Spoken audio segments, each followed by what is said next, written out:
자, 우리가 이제 피지컬 베이스 렌더라고 해서 물리 기반 렌더라는 게 있습니다. 물리 기반 렌더. 쉽게 말하면 PBR인데, 피지컬 베이스드 렌더. 근데 요게, 이른바 우리가 이제 노말맵 캐릭터라고 해가지고 하는 거 있거든요? 노팔맵처럼 보이네. 노말맵 캐릭터. 하면 이제 노말 쓰고, 그죠?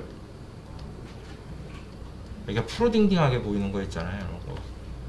이래가지고, 푸르딩딩하게 보여가지고, 여기서 이제 뭐, 올라오는 색은 뭐, 요런 색, 막, 요런 색으로 막 이렇게 올라오고, 그죠? 들어가는 색은 뭐, 요런 색으로 해가지고 이렇게 들어가고, 그죠? 꺾이는 색은 뭐, 요런 색이고, 이렇게 꺾이고. 이거 노말 맵이라고 그래요. 간단하게 찾아보면,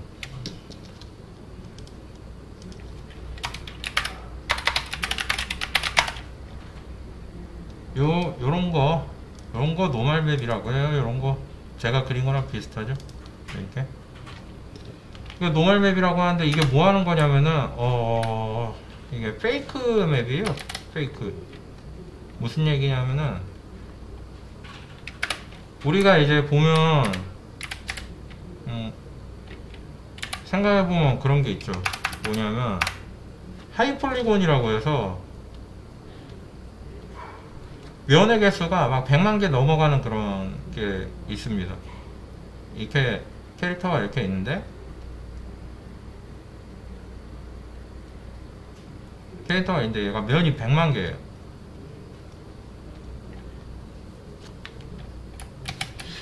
(100만 개) 이러면 여기가 아니라 여기 해야 되잖아. 면이 100만 개. 1000K가 100만 개. 여기서 끊기겠다. 100만 개. 1 밀리언. 이렇게 되는데,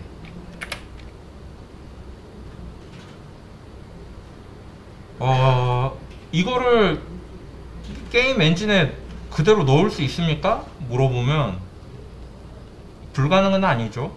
왜냐면 게임 엔진이 성능이 좋습니다. 100만 개 정도는 계산해요. 왜냐면, 우리가 지금 게임 엔진을 몇 세대 엔진이라고 부르는지 정확하게는 모르겠는데 일단 기준 얼리얼로 잡을게요.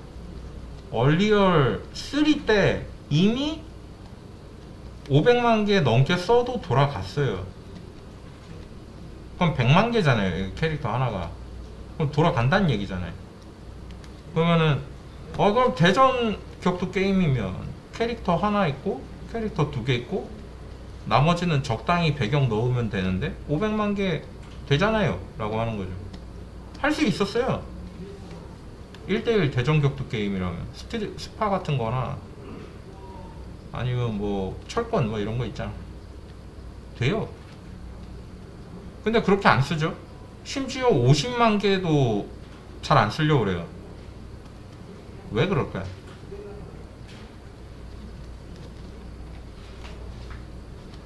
이런 문제가 있죠. 저사양, 최적화, 퍼포먼스 다 이게 무슨 말인지 설명해 드릴게요. 저사양이란 말 듣자마자 알 수 있잖아요. 우리가 여기가 이제 이게 사양이고 이게 사용자 수라면 사용자 수가 적고 사양이 높으면 이게 이렇게 돼요. 이렇게 갑니다. 이렇게. 이 그래프보다 좀 더 가팔라야 돼. 이렇게 갑니다. 이렇게.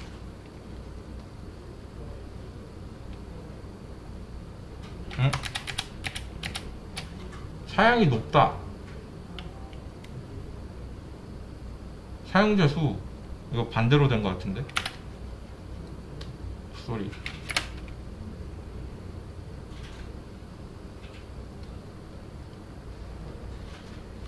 사용자 수가 높을 때 이게 높은 사양 그렇지. 이렇게 봐야지.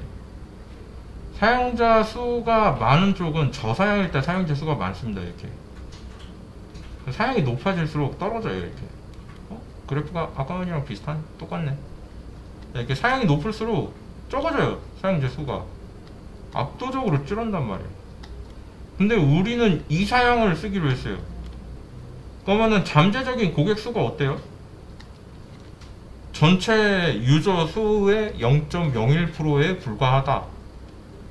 그럼 전체 유저 수가 얼마나 될까요? 라고 해보면은 게임을 즐기는, 그러니까 하드코어하게 즐기는 사람의 수는 약 5억 명이다 라고 하면은 그 중에 이제 0.01%면은 5천만 500만 명인데, 그 중에 이제 이런 1대1 대전 액션 게임을 정말로 좋아하는 사람은 500만 명 중에 뭐 2%다. 그러면 이제 또 100만에서 2만 명. 근데 2만 명 중에 30%가 긍정을 주더라. 그러면 6,000명 중에 긍정을 준 사람 중에 이거를 길게 하는 사람이 약 500명이더라. 이런 게임이 어떻게 돼요? 이전에 이미 망했어요. 2만 명 좋아한다고 할 때부터 이미 망했어요. 이 게임 유지가 안 돼요. 왜? 말했잖아요. 이거 100만 개짜리 쓰면서 엔진에 막 이렇게 돌려가지고 어떻게 막 돌리는데, 응? 퍼포먼스가 잘 안 나온다고 맨날 저기에서 얘기하는 거예요. 야, 그래픽은 좋은데 게임이 안 들어가. 누가 하겠어요? 안 하죠. 퍼포먼스에 문제가 생긴 거죠. 최적화를 안 한 거죠. 이게 다 최초에 어떤 게임들이 이런 문제를 보였었냐면, 검은 사막이랑 발적화라고 말 많이 들었었어요. 처음에 나왔을 때. 검은 사막 발적화 치면 바로 나와요. 사이버펑크 버그. 이게 단순히 버그만이 아니라 얘네도 발적화 문제가 있었어요. 다른 게임들에서 그 게임기에서 잘 돌아간다라고 만들었는데 잘 안 돌아가는 상태로 나오게 한 거죠. 그러니까 욕 많이 먹고 회사가 망할 뻔했어요. 이건 검은 사막도 그렇게 다르지 않습니다. 여기도 되게 위태위태 했었어요. 초반에 사람들이 지금의 광의만 아니까 어이구 대단하다 이러는데, 처음에는 안 그랬어요. 다 유저의 이야기를 듣고 그거를 반영해가지고 아 이러면 안 되겠다 싶어서 바꾼 거예요. 그래서 노말맵은 뭐 하는 거냐면, 저 하이폴리곤 막 100만 개짜리 이렇게 있었잖아요. 엄청나게 막 캐릭터 폴리곤 수가 많은 캐릭터, 요거를 드라마틱하게 500만 개에서 얘를 한 1만 개로 줄여도, 500분의 1로 줄여도 이 퀄리티가 유지되도록 해주는 기술입니다. 신기하죠? 그게 바로 노말 기술이에요. 어떻게 가능한가? 우리가 이제 표면을 보면 표면이 이렇게 우둘투둘하게 막 나와 있다고 치죠. 여기 막 빗금도 가 있고, 여기 막 파여 있고, 여기는 볼록하게 막 튀어나와 있어요. 근데 이거를 면으로 표현하려면 이렇게 디테일한 표현을 넣을 때 여기에 면이 파여 있는 것만큼 면이 필요하기 때문에 10만 개 이상 필요한 거예요, 면이. 근데 이거를 우리가 이제 이쪽에서 빛을 비출 때 여기는 여기가 어두워지고 여기는 여기가 어두워지고 얘는 여기가 어두워진다. 이렇게 어두워지는 영역이 어디냐를 알 수 있다면, 그러면은 빛의 그 위치에 따라서 어둠을 바꿔주면 얘네가 들어가 있는 것처럼 보여지게 되죠. 이게 무슨 말이냐면은, 우리가 실루엣을 이렇게 잡아놓고 제가 이제 이거를 똑같은 거를 그림자를 서로 다르게 그리면 얘네는 서로 다른 오브젝트처럼 보입니다. 실제로 그러한지 테스트 해보죠. 자, 제가 얘를 그림자를 요렇게 그리고 요렇게 그렸어요. 그러면 얘는 빛은 여기 있다고 치죠. 그럼 얘는 양각이에요, 음각이에요? 음각이죠. 무슨 말인지 이해가 되실 겁니다. 보다 보면 얘는 그림자가 이쪽에 있어요. 그럼 얘는 양각이에요, 음각이에요? 얘는 양각이죠. 튀어나와 있는 것처럼 보여요. 그리고 여기다가 제가 그림자를 이렇게 넣었어요.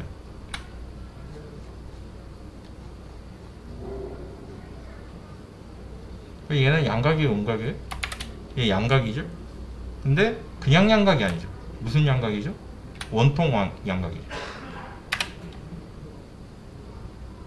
그리고 이쪽에다가 이렇게 그렸어요.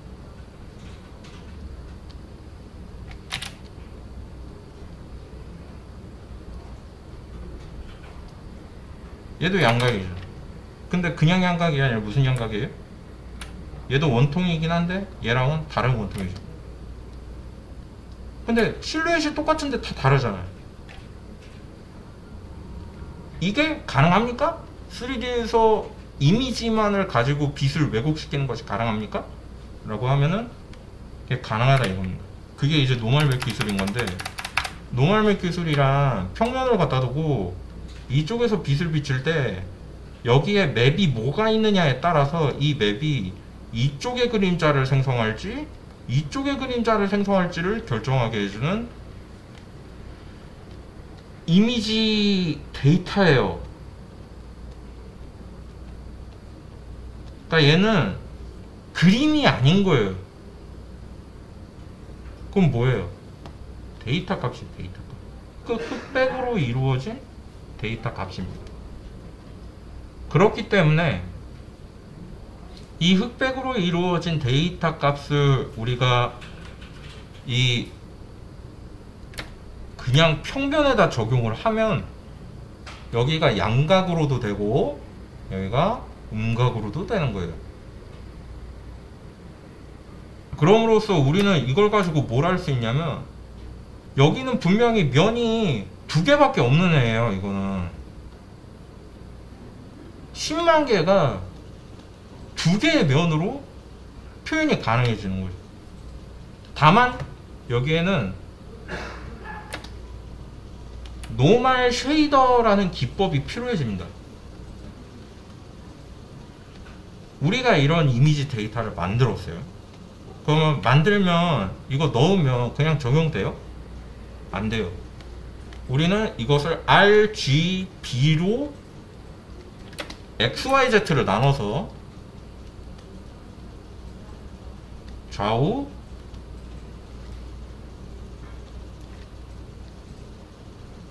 앞뒤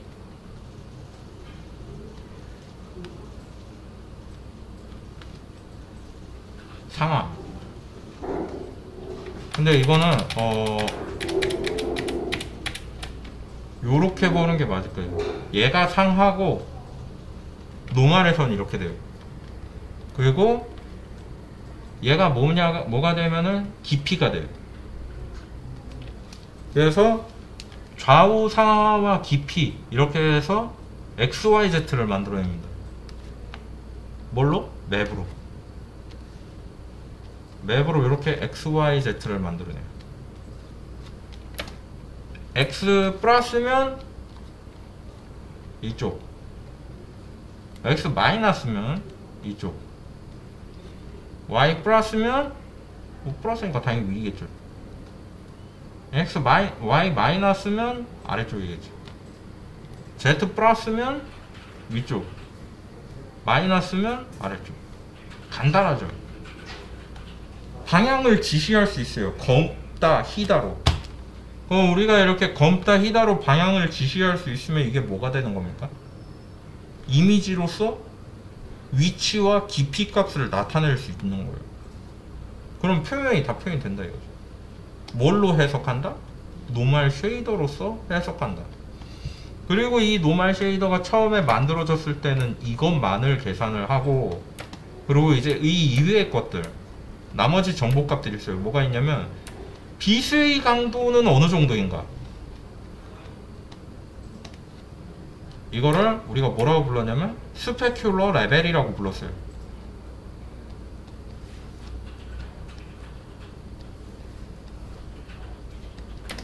빛이 반사될 때의 색은 무엇인가, 이거를 스페큘러 컬러라고 불렀어요. 자, 그리고 얘가 원래 가지고 있는 색은 무엇인가? 그게 본래 색, 베이스 컬러라고 불렀습니다. 근데 우리가 이거를 베이스 컬러가 아니라 디퓨전이라고 부르기도 하고요. 디퓨즈 아니면 알베도라고 부르기도 해요. 이건 프로그램마다 달랐어요. 이렇게 부르는 거는. 그래가지고 이건 알베도라고 하던데요? 이건 디퓨즈라고 하던데요? 이거 베이스 컬러라고 하던데요? 하면은 다 똑같은 말이에요. 왜 다르게 부르냐? 이게 본래 프로그램들이 거기서 자기네가 맵을 가져다 쓸 때 그 기본 맵을 지칭하는 용어를 서로 다르게 썼었어요. 처음에. 왜 그랬냐면 그 개발자가 생각하고 있는 맵에 대한 개념의 거기에 이건 표면 반사 맵이야.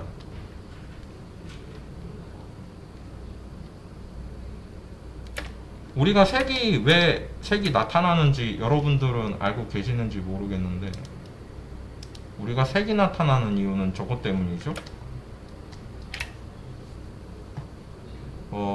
해당 물체가 원래 가지고 있는 본연의 색 때문이죠.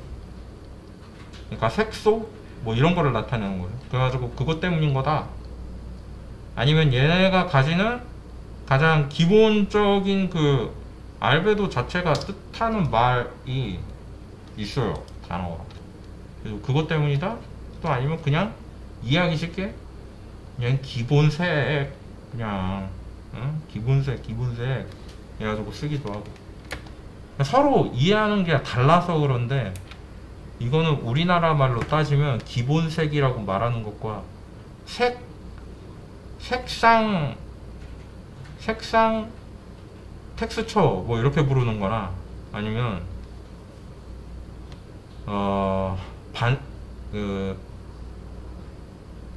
본래색, 기본색 뭐 이런 뜻이에요. 다 기준색 뭐 이런 거. 이거 우리 어떻게 봐요? 이거 다 그냥 색깔로 다 통일되잖아요. 우리나라 말은. 얘네는 똑같아요. 그 뒤에 빠져있을 뿐이야. 그래가지고 이게 단어가 달라도 너무 혼돈에 빠지지 마세요. 똑같은 말이니까. 그냥 다르게 부르는 거일 뿐이지. 대한민국을 한국이라 부르던 남한이라고 부르던 다 이해하잖아요. 무슨 말인지. 근데 글자가 다르니까 외국 사람들이 볼 때는 전혀 다른 나라처럼 느껴지겠지. 그런 것과 비슷한 거다. 그래가지고 이전에는 이랬습니다. 이전에는 이랬다. 스페큘러 레벨이 있고, 그리고 빛의 강도를 나타내는 맵이 있었고, 이것도 검은색 흰색으로 되어 있습니다. 흑백이라고 보면 돼요. 흑백 맵. 그리고 빛 반사색이 있고, 흑백이라고. 그리고 내가 얘기하고 있는 이 상태의 그 기법이 언제까지였냐면 얼리얼 3 때까지예요. 애초에 얼리얼 2 때는, 이때는 노말이 있긴 하였으나 노말이라고 안 불렀어요.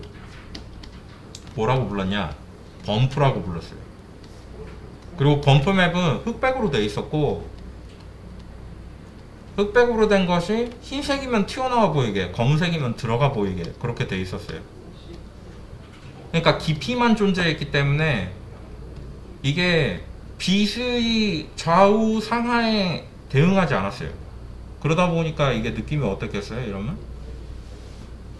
그러니까 뭔가 좀 들어갔다 나왔다 하는 느낌은 나는데, 이게 되게 정확도가 떨어지는 거예요. 그래서 물리 기반 렌더 PBR 노멀 맵이라는 것의 첫 번째 그 노멀 쉐이더 얼리얼 엔진 2 때는 거의 큰 의미가 없었어요. 이거를 정말 제대로 쓰기 시작한 데는 둠3입니다. ID 소프트웨어에서 만든 건데, 여기 아시죠? 둠3. 둠3를 모른다? 그러면은 둠이라고 그냥 FPS 게임 있잖아요. 그 외에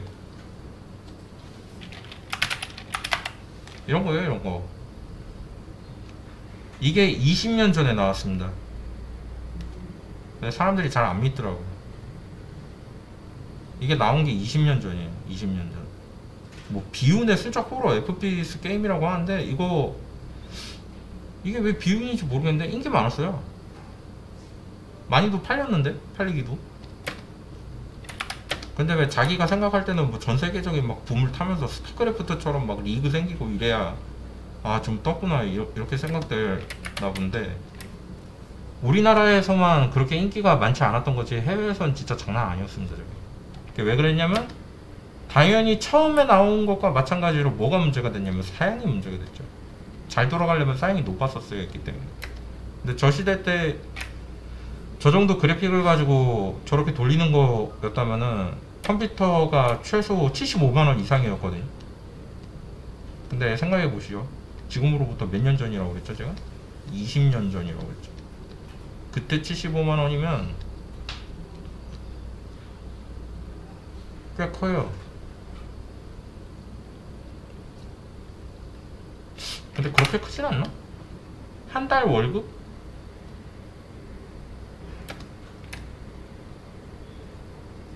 지금으로 보면 지금 최소 그걸로 보면 한 200만원 되니까 그쯤이라고 봐야 되나? 뭐 어쨌든 잘 모르겠는데 어쨌든 비싸다.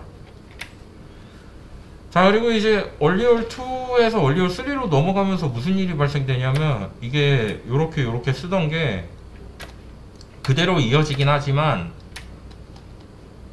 환경 맵에 대한 게 서서히 대두되기 시작합니다. 이때도 환경 맵은 있었어요. 근데 적극적으로 쓰진 않았어요. 왜? 환경 맵이라는 거가 정말 제대로 쓰여지려면 환경 맵의 사이즈가 커야 됐거든요. 이게 사이즈가 DPI로 따져보면 8000 곱하기 8000 이상은 돼야 조금 괜찮은 퀄리티를 낸다 라는 느낌인데 72 DPI로, 그러니까 픽셀 퍼 인치로.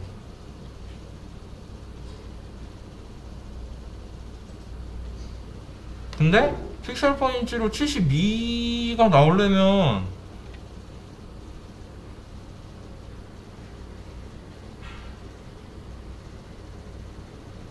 (8000인데) 이러면 사이즈가 너무 크네. 게임 내내 돌려야 되고, 그리고 이 맵을 한 군데다 쓰는 것만이 아니고 모든 물체에 다 더 씌워가지고 출력해야 되는데 너무 느려진다 이거죠. 그래서 환경 맵을 직접적으로 쓰는 게 아니라 이거를 마치 그 자리에 있는 것처럼 맵을 구워서 썼습니다.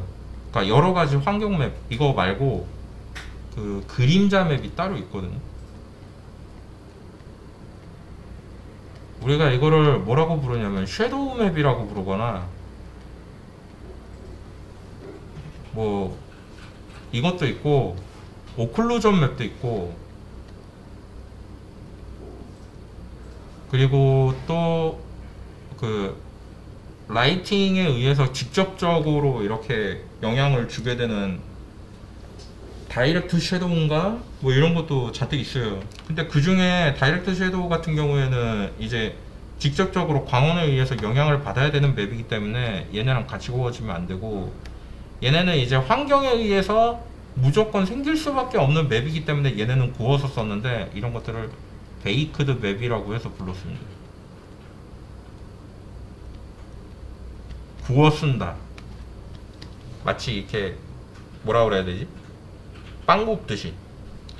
여기서 뜻하는 베이크드는 빵이 아니라 뭐 도자기 같은 느낌인데, 그러니까 이 과정을 거쳐요. 베이크 과정을 거쳐요. 우리가 노말 뽑을 때도 노말 베이크라고 하거든. 노말을 구워낸다. 하이 폴리곤에서 로우 폴리곤을 더 씌운 다음에 얘를 여기다가 구워낸다. 우리나라로 따지면 판박이? 이렇게 보면 되겠어요. 판박이 긁는다, 이렇게 긁어서 구워낸다, 뭐 이런 뜻이거든.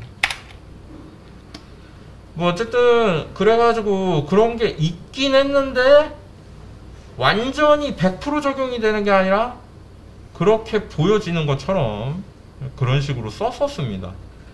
그런데 이제 시대가 바뀌고 다이렉트X의 사양이 올라가면서 우리가 지금 쓰는 게임 엔진들의 대부분은 얘 기반으로 돌아갑니다. 이 언어거든요, 이게. 그러니까 이런 아까 전에 얘기했던 이런 노멀 쉐이더들을 사용할 수 있도록 그걸 제공해 주는 거예요. 그리고 우리가 가장 대표적인 게임 그래픽 카드가 두 개가 있죠. 뭐랑 뭐예요? 하나 엔비디아 거고 지포스죠. 엔비디아사의 지포스. 그리고 하나 더 있죠. AMD의 라데온. 근데 지금 얘네는 라데온이 아니라 이름이 따로 준 거죠? 이름이 뭐였는지 모르겠네. 그냥 라데온인가? 시리즈 이름이 바뀐 걸로 알아요. 뭐라고 부르냐? 라데온이네, 여전히.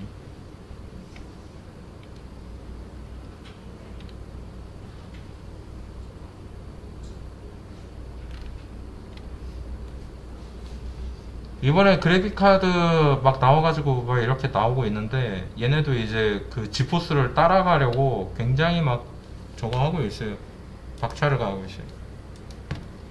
근데 아직까지는 그래픽카드에 있어서는 지포스가 그게 뭐라 그래야 되지? 지원이라고 그래야 되나? 그런 게 안정적이어서 가격은 라데온이 더 싸긴 한데 그 가격 주고 라데온 쓸 거면 지포스 저사양 그냥 쓰는 게 낫지 않냐 뭐 이런 얘기도 있고 잘 모르겠어요. 그냥. K사전 같은 데 가가지고 물어보면 더 자세히 나올 건데. 어쨌든 그래가지고 다이렉트X의 개발로 인해가지고 다이렉트X 버전이 그때가 뭐였지? 9인가 10인가 그랬는데 이때 올라가면서 갑자기 성능이 뻥튀기가 됐습니다. 뭐랑 같이 맞물려서 엔비디아 사랑 맞물려서. 그러니까 마이크로소프트가 이거를 지원해 주거든요, 다이렉트X를. 왜냐면 우리가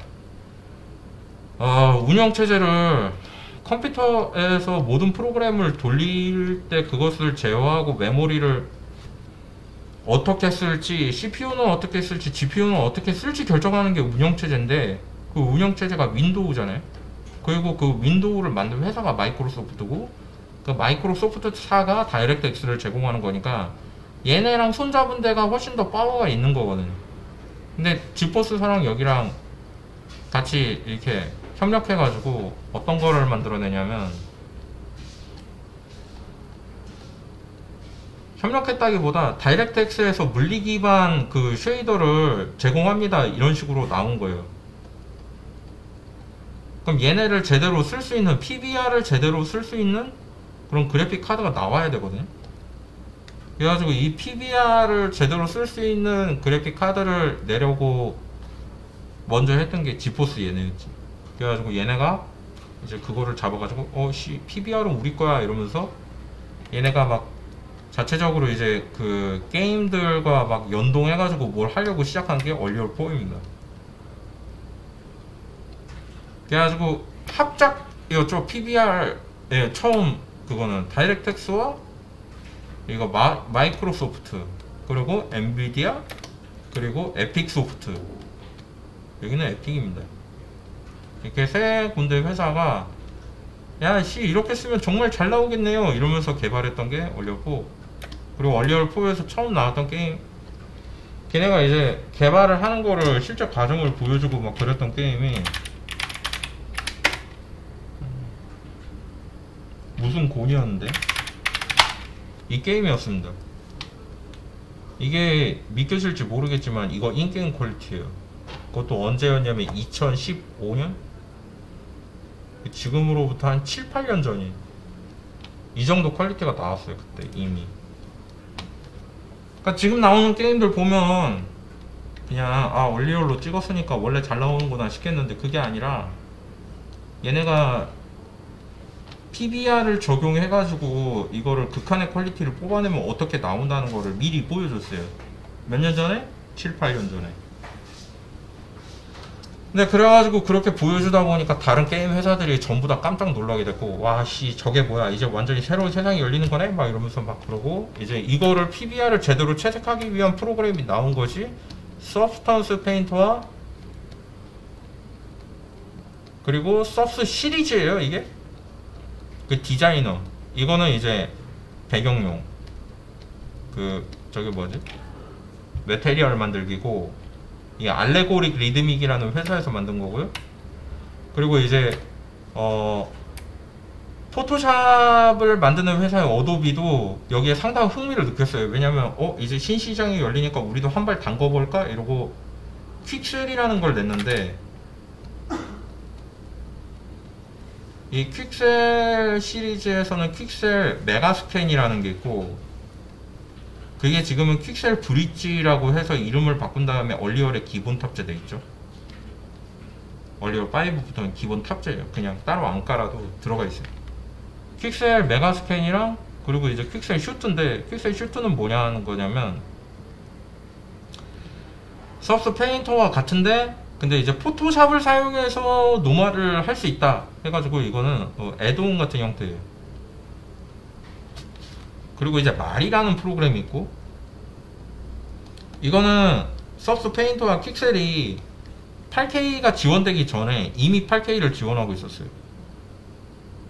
그러니까 이거는 영화에서 이미 쓰고 있었어요 하면서 우리도 있어요 이러면서 고개를 디민 그런 애였고, 그리고 이제 이런 PBR 시장에 맞춰가지고 바디 페인터를 지원해주고 있는 시네마 4D도 우리도 이거 되는데 라면서 얼굴은 딜이 미뤘는데 메테리얼 지원이나 이런 게 썩 괜찮진 않아서 얘는 제일 먼저 아웃됐습니다.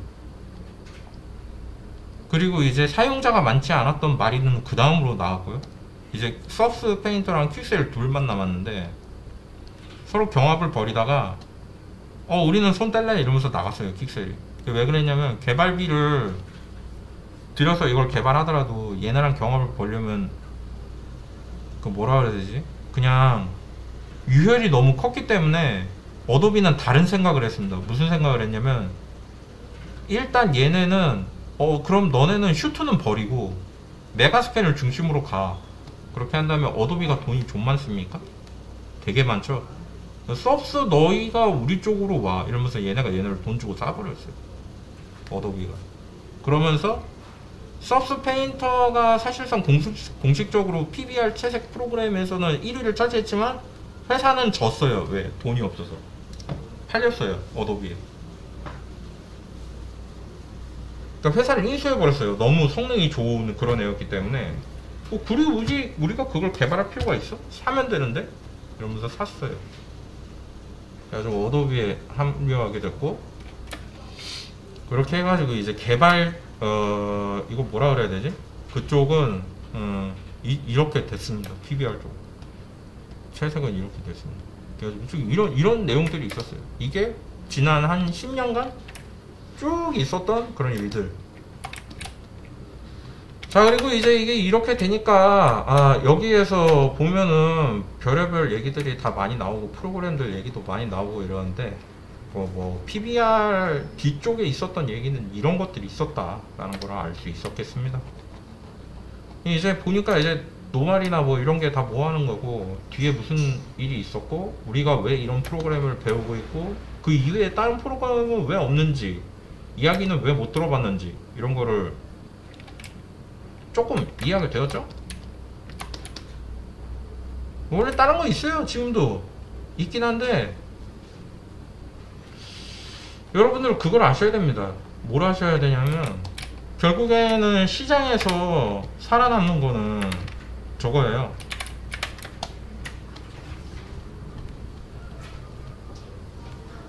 접근성이 높은 프로그램이 살아남기가 쉬워요. 접근성이 낮은 프로그램보다. 근데 이거는 어떤 면이 있냐면, 접근성이 높으려면 가격 경쟁도 있고요. 다른 편으로는 뭐가 있냐면 예제, 그리고 하나 더 있어요. 기능, 문제 해결, 이런 것들이 있습니다. 이런 면에 있어가지고 지금 채색 프로그램들 중에는 서브스 페인터가 제일 강력했던 거고요, 제가 봤을 때. 왜냐면 이게 디자이너랑 분리가 돼가지고 디자이너에서 만들어낸 거를 페인터에서 아주 쉽고 빠르게 제작할 수 있었고 채색할 수 있었고, 그 결과로 인해서 시장 점유율이 너무나 높았어요. 간단하니까. 정말 빠르게 하려면 30초 안에도 마치 반 이상 칠해진 것처럼 만들 수 있는 툴이에요, 서브스가. 픽셀 실트는 안 그렇습니까? 라고 하면 픽셀 실트도 그렇긴 한데, 제가 말했죠, 걔는 애드온이라고. 애드온 특성상 반드시 껴안고 갈 수밖에 없는 게 뭐냐면 버그예요.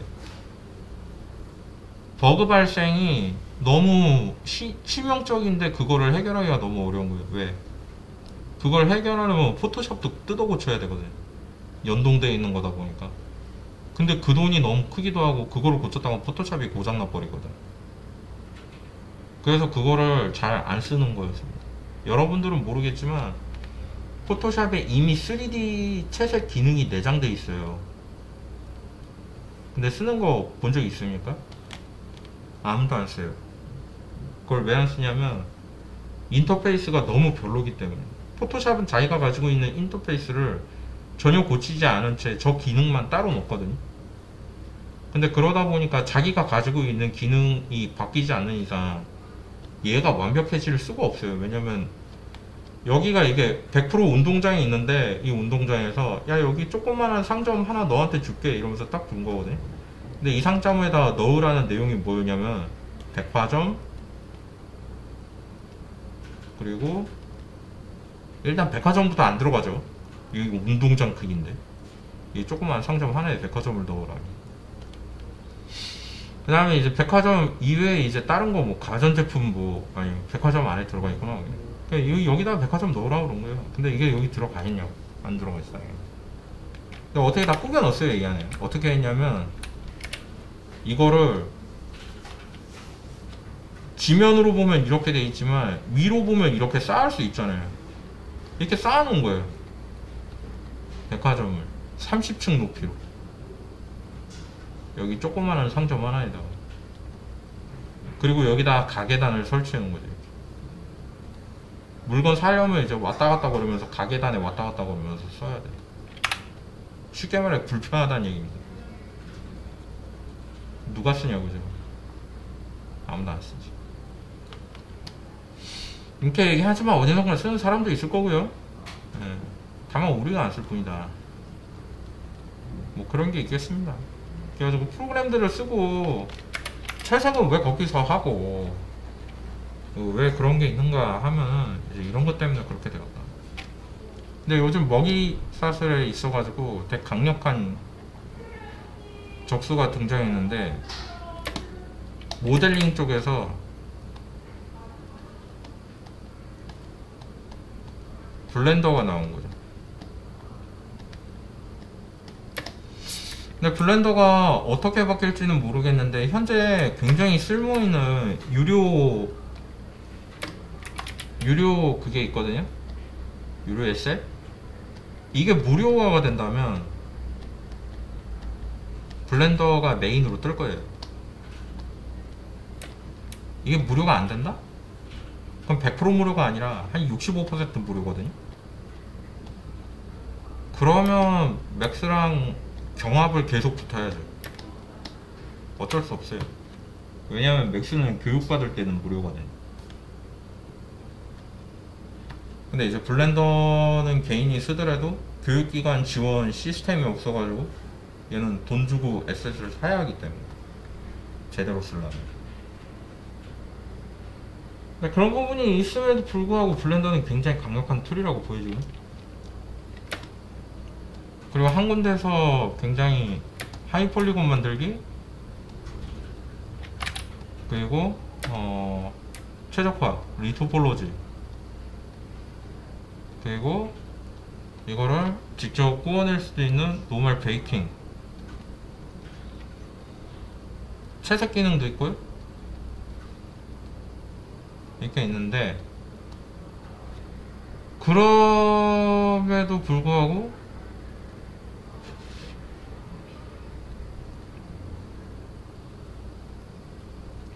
현재 한국에서는 3D Max를 쓰고 있는 회사들의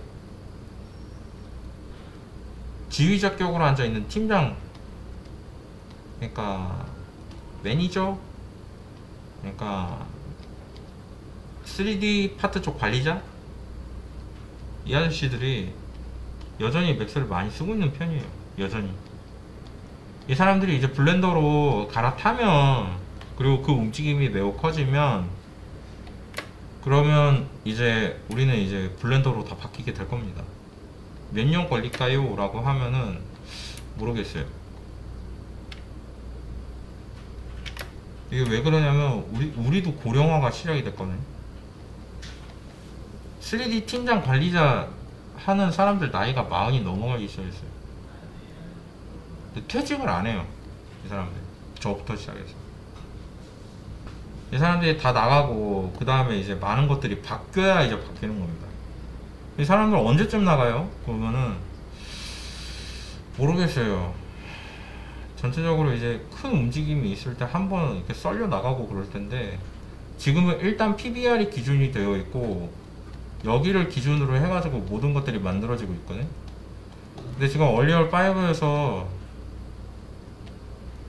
다른 가능성을 내놨습니다. 나나이트라는 거를 시작으로. 우리가 이제 노멀을 꼭 구울 필요 없고, 하이 폴리곤을 상당히 퀄리티 있게 쓰면 더 디테일하고 진짜 같은 모델링을 그냥 쓸 수 있습니다. 최적화는 엔진 내에서 자동으로 해줘요, 뭐 이런 게 있거든. 그래가지고 이제 그거를 쓰면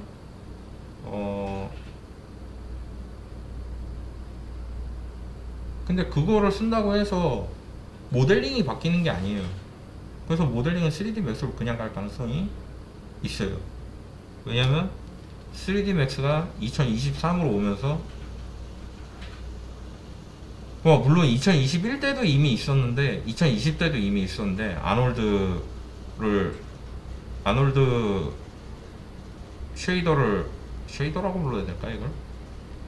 렌더 프로그램인데 얘를 메인으로 하는 시스템으로 바꿨거든요, 얘네가, 맥스가.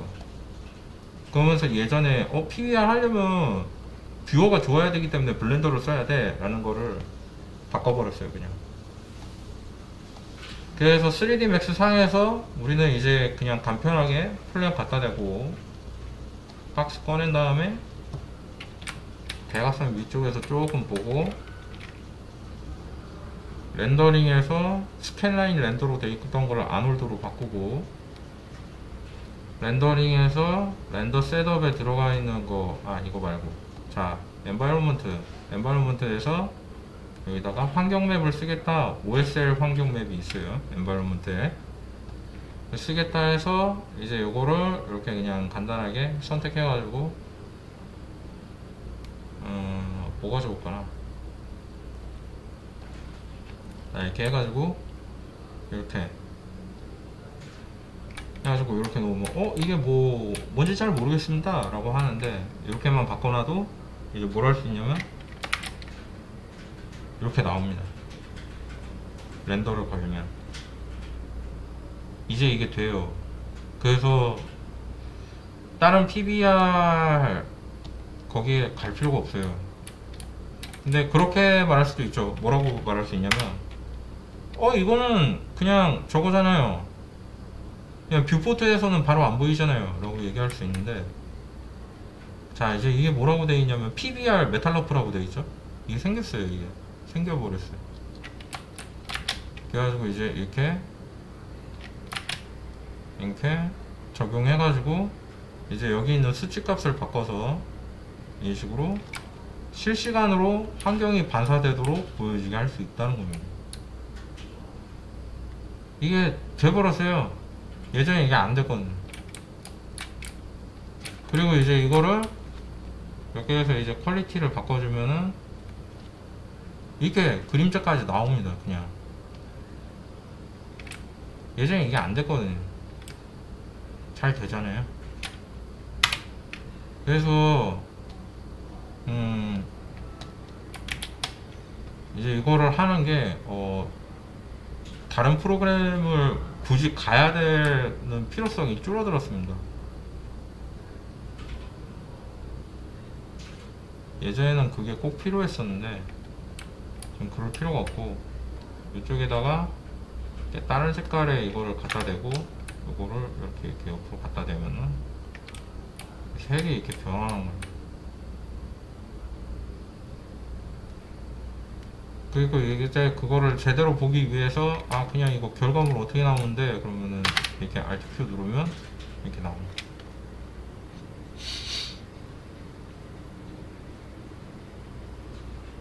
이거는 속도를 좀 더 올릴 수도 있거든요. 속도를 올리는 방법은 간단합니다. 그 컴퓨터의 사양이 좋으면 당연히 속도는 빨라지는데, 근데 그거 말고 렌더링에서 렌더 셋업에 이게 HDTV 뭐 이런 식으로 되어 있는데 이거를 줄여주면 돼요. 자, 와이드가 640, 여기다가 480 이렇게 해두고,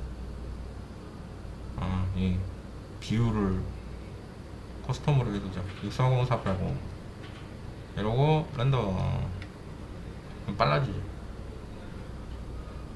심지어 이거를 굳이 이렇게 일일이 계속 렌더를 거는 게 아니라, 여기에서 이쪽에다가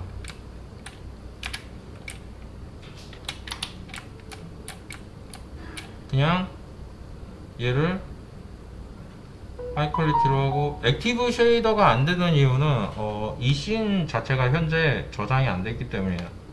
이거를 저장해 가지고 미리 보기 해보도록 하겠습니다. 내 PC 가서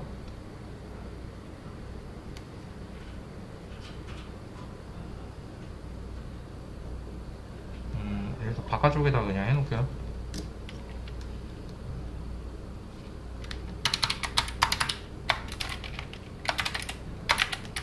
매스 PBR 테스트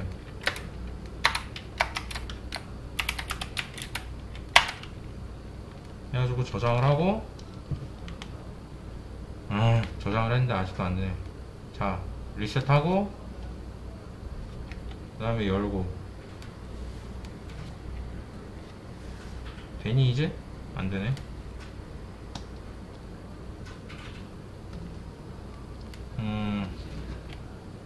예전에 했던 씬을 열면 되던데 그걸 한번 열어볼게요.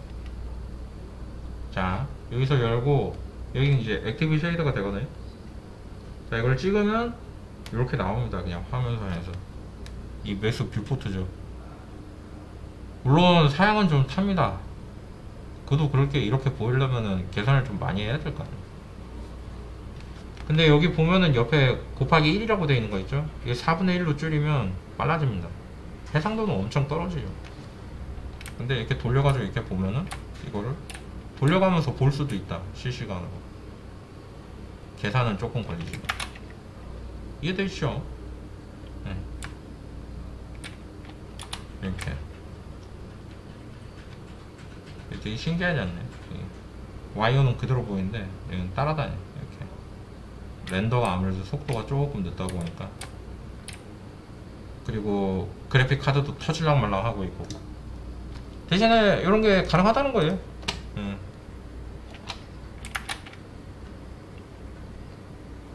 그래가지고 되게 재미나게 되어 버렸습니다. 맥스에서 이제 한바탕 붙어보죠. 새로운 카드들을 막 꺼내 들고 나온 것 같아요. 그래서 PBR에 대한 얘기는 간단하게 여기까지 보도록 하죠. 그래가지고 가장 중요점은 뭐가 있냐, PBR은. 다시 한번 정리를 하자면, 얘는 이제 메탈과 러프를 사용해서 금속성, 이게 어느 정도인지, 금속인지 아닌지를 물어요.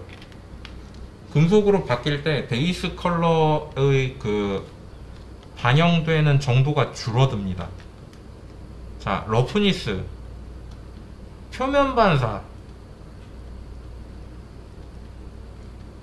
표면 반사가 많으면 뭐죠? 거울, 유리. 플라스틱 중에서도 우리가 이제 그 반짝거리는 플라스틱 있죠. 연마된 플라스틱 뭐 이런 거. 근데 그렇게 얘기하면 잘 모르겠고, 아크릴판, 아크릴 플라스틱이에요.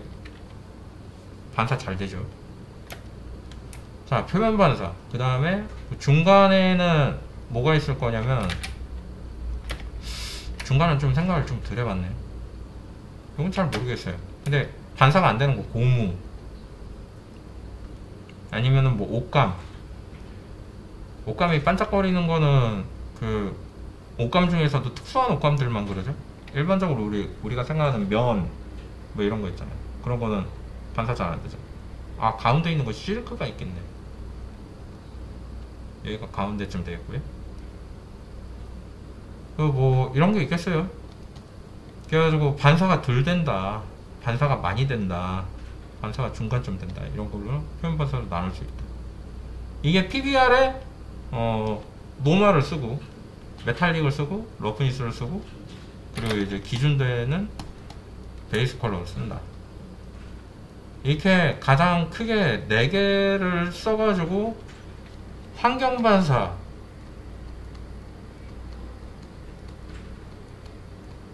환경 반사가 어느 정도인지를 나타내면서 이제 쉐이더를 적용해 주는 게 PBR 쉐이더라고 볼 수 있겠습니다. 그래가지고 주변에 있는 환경을 적극적으로 반사를 하면서 이렇게 맵을 이렇게 보여주다 보니까 마치 실제 있는 것과도 같은 장면이 연출될 때가 있어요. 그렇게 의도적으로 만들어서 보여줄 때도 있고. 근데 여러분들은 게임 할 때, 아니 아무리 고사양 게임을 하더라도 이런 거 보면 게임인 거 당연히 아는데, 응? 이게 뭐 그렇게 현실적이라고 그래요? 막 이럴 수 있거든. 근데 이제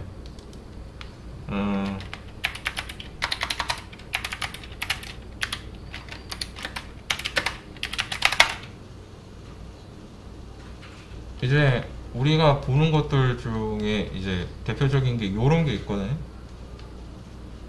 요게 게임이에요. 하는 생각이 들 때가 있어요. 이런 거 얘기해 주시면. 요것도 게임이고요.